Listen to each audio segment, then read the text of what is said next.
கோரேசு. கர்த்தராகிய நான் அபிஷேகம் பண்ணின கோரேசுக்கு முன்பாக ஜாதிகளை கீழ்ப்படுத்தி ராஜாக்களின் இடைக்கட்டுகளை அவிழ்க்கும்படிக்கும் அவனுக்கு முன்பாக வாசல்கள் பூட்டப்படாதிருக்க கதவுகளை திறந்து வைக்கும்படிக்கும் அவனை பார்த்து அவன் வலது கையை பிடித்துக் கொண்டு அவனுக்குச் சொல்லுகிறதாவது, நான் உனக்கு முன்னே போய் கோணலானவைகளை செவ்வையாக்குவேன். உன்னை பெயர் சொல்லி அழைக்கிற இஸ்ரவேலின் தேவனாகிய கர்த்தர் நானே என்று நீ அறியும்படிக்கு வெண்கலக் கதவுகளை உடைத்து இருப்பு தாழ்பாள்களை முறித்து அந்தகாரத்தில் இருக்கிற பொக்கிஷங்களையும் ஒளிப்பிடத்தில் இருக்கிற புதையல்களையும் உனக்கு கொடுப்பேன். நான் என் தாசனாகிய யாக்கோபின் நிமித்தமும் நான் தெரிந்து கொண்ட இஸ்ரவேலின் நிமித்தமும் நான் உன்னை பெயர் சொல்லி அழைத்து நீ என்னை அறியாதிருந்தும் உனக்கு நாமம் தரித்தேன். கோரேசு மேதிய தேசத்தை சேர்ந்தவன். மேதியாவின் ராஜாவாகிய அஸ்தயாக்கஸ் என்பவரின் வம்சவழியில் வந்தவன். புறஜாதி தேசத்தை சேர்ந்த சரித்திர ஆசிரியர்கள் கோரேசின் வம்ச வரலாற்றை பற்றி ஒன்றுபோல் எழுதாமல் வெவ்வேறு விதமாக எழுதியிருக்கிறார்கள். கோரேசு சிறு பிள்ளையாக இருந்தபோதே அவனை யாரும் கவனிக்காமல் மேதிய தேசத்தை விட்டு துரத்திவிட்டார்கள் என்று ஒரு வரலாறு சொல்லுகிறது. கோரேசு சிறு பிள்ளையாக வனாந்திரத்திலே கடந்தபோது மேய்ப்பரின் மனைவி ஒருத்தி அவனை எடுத்து காப்பாற்றினாள் என்றும் ஒரு வரலாறு சொல்லுகிறது. லீதியாவின் ராஜாவாகிய குரோயேசஸ் என்பவர் கோரேசை தன்னுடைய ராஜ்யத்திற்கு வாரிசாக அறிவித்தார். லீதியாவில் நடைபெற்ற உள்நாட்டு குழப்பங்களை அடக்கி கோரேசு அந்த தேசத்திற்கு ராஜாவானான். லீதியா தேசம் ஐஸ்வர்யம் மிகுந்த தேசம். லீதியாவுக்கும் அதை சார்ந்திருந்த மற்ற மாகாணங்களுக்கும் கோரேசு ராஜாவாக முடிசூட்டப்பட்டான். தரியு என்பவன் கோரேசின் மாமன். இவன் பெர்சிய தேசத்து ராஜா. 10 வருஷங்களுக்கு பின்பு கோரேசு தன்னுடைய மாமனாகிய தரியுவுடன் சேர்ந்து கொண்டு பாபிலோன் தேசத்தின் மீது யுத்தம் பண்ணினான். இக்காலத்தில் பாபிலோன் தேசம் ஐஸ்வர்யம் மிகுந்த தேசமாகவும் வல்லமை மிகுந்த தேசமாகவும் விளங்கிற்று. பாபிலோன் நகரத்து கோட்டைச் சுவர் அதிக பலமுள்ளது. அந்த சுவற்றின் மேல் 6 ரதங்கள் ஒன்றுபோல் ஓடும் அளவுக்கு அகலமாக இருந்தது. பாபிலோன் தேசத்தை எப்படியாவது பிடித்துவிட வேண்டும் என்னும் வைராக்கியம் கோரேசிடம் இருந்தது. கோரேசு பாபிலோனுக்கு விரோதமாய் துணிச்சலோடு யுத்தம் பண்ணி பாபிலோனை கைப்பற்றினான். இந்த சம்பவம் நடைபெறுவதற்கு பல வருஷங்களுக்கு முன்பாகவே கர்த்தர் கோரேசை பற்றி தீர்க்க தரிசனமாய் சொல்லுகிறார். அவன் பாபிலோனை கைப்பற்றி அந்த தேசத்து சிறையிருப்பில் இருக்கிற யூதர்களை விடுவிப்பான் என்று கர்த்தர் முன் அறிவிக்கிறார்.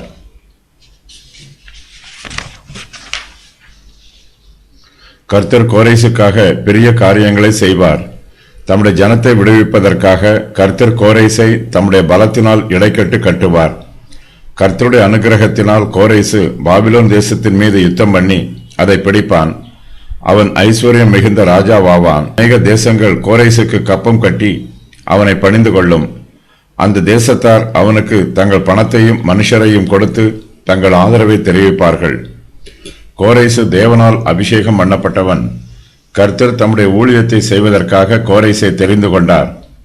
கோரேசு மேசியாவுக்கு அடையாளமாக சொல்லப்பட்டிருக்கிறான். கர்த்தர் கோரேசை பற்றி சொல்லும்போது கர்த்தராகிய நான் அபிஷேகம் பண்ணின கோரேசு என்று சொல்லுகிறார். கர்த்தர் கோரேசின் வலது கையை பிடித்துக் கொண்டு தம்முடைய வார்த்தைகளை அவனுக்கு சொல்லுகிறார்.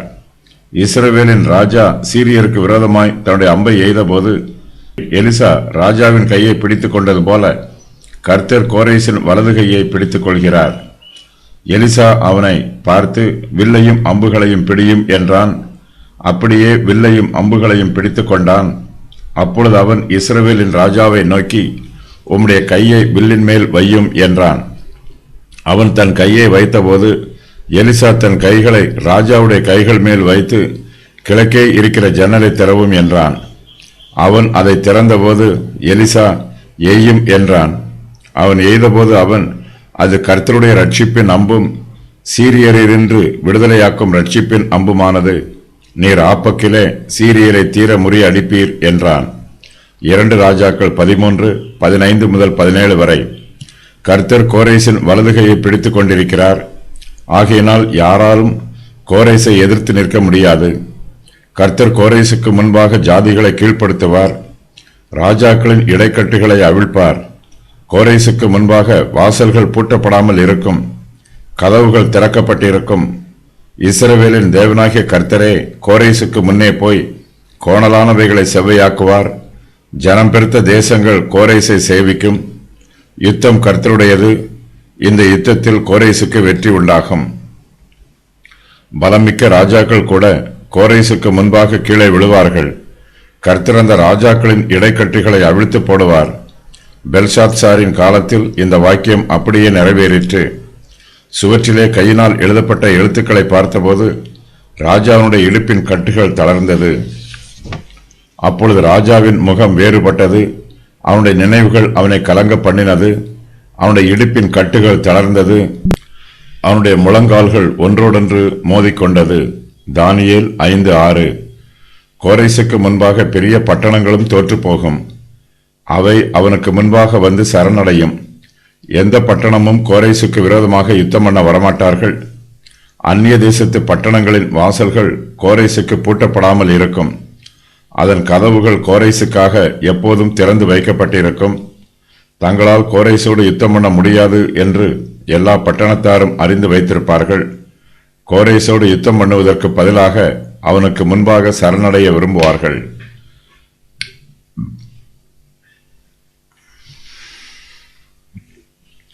கோரேசு தூர தேசத்திற்கும் தன்னுடைய படைகளை வழிநடத்தி கொண்டு போனான்.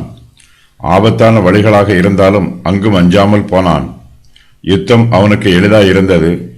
படைகளை நடத்தி செல்வதும் கோரேசுக்கு லகுவாய் இருந்தது. கர்த்தர் கோரேசுக்கு முன்னே போகிறார். அவரே கோரேசுக்காக கோணலானவைகளை செவ்வையாக்குகிறார். இதனால் கோரேசு எந்தவிதமான தடையும் இல்லாமல் எல்லா பாதைகளிலும் எளிதாக போகிறான். கோரேசு செல்ல வேண்டிய பாதைகளில் குன்றுகளும் மலைகளும் இருந்தாலும் அவை அவனுக்கு சமபூமி ஆக்கப்படும். கோரேசை எதிர்ப்பார் ஒருவரும் இல்லை. கர்த்தரே கோரேசுக்கு கட்டளை கொடுத்திருக்கிறார். அவர் கோரேசுக்காக யுத்தம் பண்ணுகிறார். கர்த்தர் வெண்கல கதவுகளை உடைக்கிறார். இருப்பு தாழ்பால்களை முறிக்கிறார். அந்தகாரத்தில் இருக்கிற பொக்கிஷங்களையும் ஒளிப்பிடத்தில் இருக்கிற புதையல்களையும் கர்த்தர் கோரேசுக்கு கொடுக்கிறார். சத்துருக்கள் தங்கள் கோட்டைகளை வெண்கல கதவுகளை போட்டு மூடியிருக்கிறார்கள். கோட்டை கதவுகளுக்கு இருப்பு தாழ்பால்களை போட்டு பலப்படுத்தி இருக்கிறார்கள்.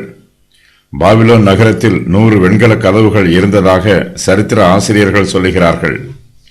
கதவுகளின் கீழ்களும் முளைகளும் வெண்கலத்தால் செய்யப்பட்டிருந்தது. பாபிலோன் கோட்டை வலுவாய் இருந்தது. கர்த்தரோ கோட்டையின் வெண்கல கதவுகளை உடைத்து போடுகிறார். இருப்பு தாழ்பால்களை முறித்து போடுகிறார். பாபிலோன் தேசம் ஐஸ்வர்யம் மிகுந்த தேசம். அத்தேசத்தில் பொன்னும் வெள்ளியும் ஏராளமாய் உள்ளது. அவர்கள் தங்கள் பொக்கிஷங்களை பூமிக்கடியில் புதைத்து வைத்து பாதுகாக்கிறார்கள். அவையெல்லாம் ஒளிப்பிடத்தில் இருந்தாலும் கர்த்தருக்கு மறைவானது ஒன்றுமே இல்லை. கர்த்தர் அந்தகாரத்தில் இருக்கிற பொக்கிஷங்களை கோரேசுக்கு கொடுக்கிறார். ஒளிப்பிடத்தில் இருக்கிற புதையல்களையும் அவனுக்கு கொடுக்கிறார். கர்த்தரே கோரேசை தம்முடைய சித்தத்தை நிறைவேற்ற தெரிந்து கொண்டார். அவனை அபிஷேகம் பண்ணி இருக்கிறார். கர்த்தர் கோரேசை ஆசீர்வதிக்கிறார். கோரேசு கர்த்தருக்கு நன்றி உள்ளவனாக இருக்கிறான். பாபிலோன் தேசத்திலே சிறையிருப்பில் இருக்கிற கர்த்தருடைய ஜனத்தை கோரேசு விடுதலை பண்ணுகிறான். கோரேசு கர்த்தரை அறியவில்லை. ஆனாலும் கர்த்தர் அவனை பெயர் சொல்லி அழைத்து அவனுக்கு கோரேசு என்னும் நாமத்தை தரித்திருக்கிறார். கர்த்தர் தனக்கு செய்த நன்மைகளை கோரேசும் மறந்து விடாமல் அங்கீகரிக்கிறான். பரலோகத்தின் தேவனாகிய கர்த்தர் பூமியின் ராஜ்யங்களையெல்லாம் எனக்கு தந்தருளி யூதாவில் உள்ள எருசலேமிலே தமக்கு ஆலயத்தை கட்டும்படி எனக்கு கட்டளையிட்டிருக்கிறார். எஸ்ரா 1:2. கர்த்தர் கோரேசுக்கு அநேக நன்மைகளை செய்கிறார். கர்த்தர் செய்கிற ஒவ்வொரு காரியத்திற்கும் ஒரு காரணம் இருக்கும். இஸ்ரவேலின் தேவனாகிய கர்த்தரே தன்னை பெயர் சொல்லி அழைத்திருக்கிறார் என்பதை கோரேசு அறிய வேண்டும். தம்முடைய தாசனாகிய யாக்கோபின் நிமித்தமும் தாம் தெரிந்து கொண்ட இஸ்ரவேலின் நிமித்தமும் கர்த்தர் கோரேசை பெயர் சொல்லி அழைத்திருக்கிறார். கோரேசு கர்த்தரை அறியாதிருந்தும் கர்த்தர் அவனுக்கு நாமம் தரித்திருக்கிறார். கோரேசு தேவனுடைய இஸ்ரவேல் புத்திரரை பாபிலோன் சிறையிருப்பில் இருந்து விடுவிக்க வேண்டும். கோரேசு கர்த்தரை அறிந்திருக்கவில்லை. ஆனாலும் கர்த்தர் அவனோடு பேசுகிறார். கர்த்தர் கோரேசை தம்முடைய ஜனத்திற்கு மேய்ப்பனாக நியமிக்கிறார். அவனுக்கு கோரேசு என்னும் பெயரை தருகிறார். அவனை அபிஷேகம் பண்ணுகிறார். இவை எல்லாவற்றையும் கர்த்தர் கோரேசுக்கு விசேஷமாய் செய்கிறார். கோரேசை மேன்மைப்படுத்த வேண்டும் என்பதோ அவனை உயர்த்த வேண்டும் என்பதோ கர்த்தருடைய நோக்கமல்ல. கோரேசு நற்குணம் உள்ளவன் என்பதற்காகவோ அவன் பராக்கிரமசாலி என்பதற்காகவோ கர்த்தர் அவனுக்கு பெரிய காரியங்களை செய்யவில்லை. பாபிலோன் தேசத்து சரித்திர ஆசிரியர்களும் மேதிய பெர்சிய சரித்திர ஆசிரியர்களும் கோரேசை பற்றி எழுதும்போது அவன் ஈவு இரக்கம் இல்லாதவன் என்றும் இரத்த வெறி பிடித்த துன்மார்க்கன் என்றும் அவனை பற்றி எழுதியிருக்கிறார்கள். ஆனால் கர்த்தரோ கோரேசின் வலது கையை பிடித்துக்கொண்டு அவனோடு பேசுகிறார். அவனை அபிஷேகம் பண்ணுகிறார். அவனுக்காக யுத்தம் பண்ணுகிறார். கர்த்தர் கோரேசுக்கு அநேக நன்மைகளை செய்கிறார். இவை எல்லாவற்றையும் கர்த்தர் கோரேசின் நிமித்தமாய் செய்யாமல் தம்முடைய தாசனாகிய யாக்கோபின் நிமித்தமும் தாம் தெரிந்து கொண்ட இஸ்ரவேலின் நிமித்தமும் செய்கிறார். கோரேசு கிறிஸ்துவுக்கு அடையாளமாய் இருக்கிறான். எல்லா தேசங்கள் மீதும் யுத்தம் பண்ணி எல்லா தேசத்தாரையும் ஜாதியாரையும் ஜெயிக்கிறான். திரளான ஐஸ்வர்யம் அவனிடத்தில் இருக்கிறது. அதிக வல்லமை உள்ளவனாக இருக்கிறான். கோரேசு தன்னுடைய ஐஸ்வர்யங்களையும் வல்லமைகளையும் கர்த்தருடைய ஜனத்தின் பிரயோஜனத்திற்காக பயன்படுத்த வேண்டும். கர்த்தர் கோரேசை உயர்த்தும் போது அவன் சிறையிருப்பில் இருக்கிறவர்களை விடுதலை பண்ண வேண்டும். அபிஷேகம் பண்ணப்பட்டவர் என்னும் வாக்கியம் மேசியாவிற்கு பயன்படுத்தப்படுகிறது. அதே சமயத்தில் ராஜாக்களுக்கும் ஆசாரியர்களுக்கும் இஸ்ரவேலின் தீர்க்கதரிசிகளுக்கும் அபிஷேகம் பண்ணப்பட்டவர் என்னும் வாக்கியம் வேதாகமத்தில் பயன்படுத்தப்பட்டிருக்கிறது. கோரேசை பொறுத்த அளவில் அபிஷேகம் பண்ணப்பட்டிருக்கிறவர் என்னும் வார்த்தை அவனுடைய பரிசுத்தத்தையோ சுபாவத்தையோ குறிப்பிடவில்லை.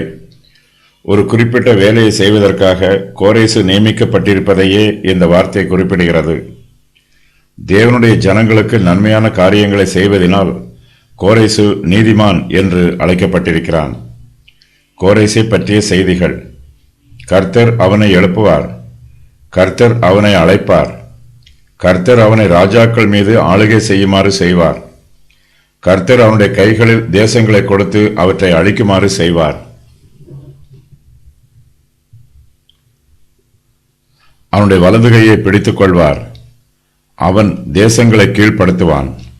ராஜாக்களின் இடைக்கட்டுகளை அவிழ்ப்பான். வாசல்களை திறந்து வைப்பான். கர்த்தர் அவனுக்கு முன்னே போவார். கர்த்தர் கோணலானவைகளை செவ்வையாக்குவார். கர்த்தர் வெண்கல கதவுகளை உடைப்பார். கர்த்தர் இருப்பு தாழ்பால்களை முறிப்பார். பாபிலோனின் ஐஸ்வர்யங்களை கர்த்தர் அவனுக்கு கொடுப்பார். கர்த்தர் அவன் வழிகள் எல்லாம் செவ்வைப்படுத்துவார். கோரேசு ஜெயித்த தேசங்கள்: சிலிசியா, சீரியா, பப்லகோனியா, கப்பத்தோக்கியா, பெர்கியா, லீதியா, காரியா, பொனிஷியா, அரபியா, பாபிலோனியா, அசீரியா, பக்திரியா, சாகாயா, மரியாந்தினியா. இடைக்கட்டுகள் கட்டப்பட்டிருப்பது என்பதற்கு ஒரு வேலையை செய்வதற்கு ஆயத்தமாய் இருப்பது, யுத்தம் பண்ணுவதற்கு ஆயத்தமாய் இருப்பது என்று பொருள். இடைக்கட்டுகளை அவிழ்ப்பது என்பதற்கு ஓய்வெடுப்பது அல்லது சோம்பலாய் இருப்பது என்று பொருள். கோரேசிற்கு முன்பாக கர்த்தர் ராஜாக்களை பலவீனப்படுத்துவார். இதனால் கோரேசு ராஜாக்களை எளிதாக ஜெயித்து விடுவான். ஐபிராத்து நதியில் இருந்து எதிரிகளின் தேசத்திற்கு போக வேண்டும். ஆனால் அந்த தேசங்களுக்குள் போக முடியாதவாறு ஐபிராத்து நதிக்கரைகளில் இரும்பு கதவுகளும் வெண்கல கதவுகளும் போடப்பட்டிருக்கும். இந்த கதவுகள் திறக்கப்பட்டால் மேதிய பெர்சிய தேசத்தார் எந்தவித தடையும் இல்லாமல் தேசங்களுக்குள் சென்று விடுவார்கள். இந்த சம்பவம் நடைபெற்று 200 வருஷங்களுக்கு முன்பாக கர்த்தர் இதை முன் அறிவித்திருக்கிறார். யுத்தங்களில் ஜெயத்தையும் தோல்வியையும் கர்த்தரே கட்டளையிடுகிறவர். பூமியில் நடைபெறும் யுத்தங்களின் முடிவு பரலோகத்தில் தீர்மானம் பண்ணப்படுகிறது. கோரேசின் வெற்றிக்கு தடையாக இருக்கும் எல்லா தடைகளையும் அகற்றி போடுவதாக கர்த்தர் வாக்கு பண்ணுகிறார். யுத்தத்தில் வெற்றி பெற்றவர்கள் அந்நிய தேசத்தில் இருந்து கொள்ளையிட்டு கொண்டு வரும் பொக்கிஷங்களை யாருக்கும் தெரியாமல் மறைத்து வைத்திருப்பது வழக்கம். அத்தியாவசிய தேவை ஏற்பட்டால் மட்டுமே அதை பயன்படுத்துவார்கள். பாலஸ்தீன தேசத்தில் இதுபோன்று ஏராளமான பொக்கிஷங்கள் அந்தகாரத்தில் மறைத்து வைக்கப்பட்டிருந்தது. அவர்கள் எகிப்து, அசீரியா, யூதேயா போன்ற பல தேசங்களை கொள்ளையிட்டு அந்த பொக்கிஷங்களை எல்லாம் தங்கள் தேசத்தில் மறைத்து வைத்திருந்தார்கள். கோரேசு பிறப்பதற்கு முன்பாகவே கர்த்தர் அவனுக்கு பெயரிடுகிறார். ஒருவன் ரட்சிக்கப்பட வேண்டும் என்றும் ஒருவன் ரட்சிக்கப்படக்கூடாது என்றும் கர்த்தர் யாரையும் தெரிந்தெடுப்பதில்லை. கர்த்தருடைய தெரிந்தெடுப்பின் நிமித்தமாக மாத்திரம் யாரும் ரட்சிக்கப்படுவதில்லை. கர்த்தருடைய திட்டம் எல்லோருக்கும் பொதுவானது. ரட்சிக்கப்பட வேண்டும் என்னும் அழைப்பு எல்லோருக்கும் கொடுக்கப்படுகிறது. இந்த அழைப்பை ஏற்றுக்கொள்கிறவர்கள் ரட்சிக்கப்படுகிறார்கள். அழைப்பை ஏற்றுக்கொள்ளாதவர்கள் ரட்சிக்கப்படுவதில்லை. தேவனுடைய திட்டத்தில் பட்சபாதம் எதுவுமில்லை. ஒருவர் ரட்சிக்கப்படும் போது அவர் மறுபடியும் பிறக்கிறார். கிறிஸ்துவில் புதிய சிருஷ்டியாகிறார். ரட்சிக்கப்பட்ட பின்பு அவருடைய ஜீவியத்தில் மாற்றம் ஏற்படுகிறது. அவர் நீதியாகவும் நியாயமாகவும் தன்னுடைய ஜீவியத்தில் கிரியை நடப்பிக்கிறார். ஒருவர் ரட்சிக்கப்பட்ட பின்பும் பாவம் செய்தால் அவர் மறுபடியும் மனம் திரும்பி கர்த்தருடைய மன்னிப்பை பெற்றுக்கொள்ள வேண்டும். இல்லை என்றால் அவருக்கும் பாவிகளுக்குரிய தண்டனையே கிடைக்கும். பாவத்தில் ஜீவிக்கிறவர்களும் பாவத்தில் மரிக்கிறவர்களும் ரட்சிக்கப்படுவதில்லை. கர்த்தர் இஸ்ரவேல் தேசத்தை தெரிந்து கொண்டார். புறஜாதியார் மத்தியில் இந்த தேசம் கர்த்தருடைய தேசமாக கிரியை நடப்பிக்க வேண்டும். அதே சமயத்தில் தேவனுடைய திட்டத்தின்படி ஜீவிக்கிற யூதரும் புறஜாதியாரும் இஸ்ரவேலராகவே கருதப்படுகிறார்கள். ரட்சிக்கப்படுவதற்கு கர்த்தர் நியமித்திருக்கும் நிபந்தனைகளை கைக்கொள்கிறவர்களே தெரிந்தெடுக்கப்பட்டவர்கள். கர்த்தர் தம்மிடத்தில் விசுவாசம் வைத்திருக்கிறவர்களையும் தம்மை விசுவாசிக்காதவர்களையும் நீதியாக நியாயம் தீர்க்கிறார். கர்த்தர் கோரேசை அழைத்தபோது அவன் தேவனை பற்றி அறியாதவனாக இருந்தான்.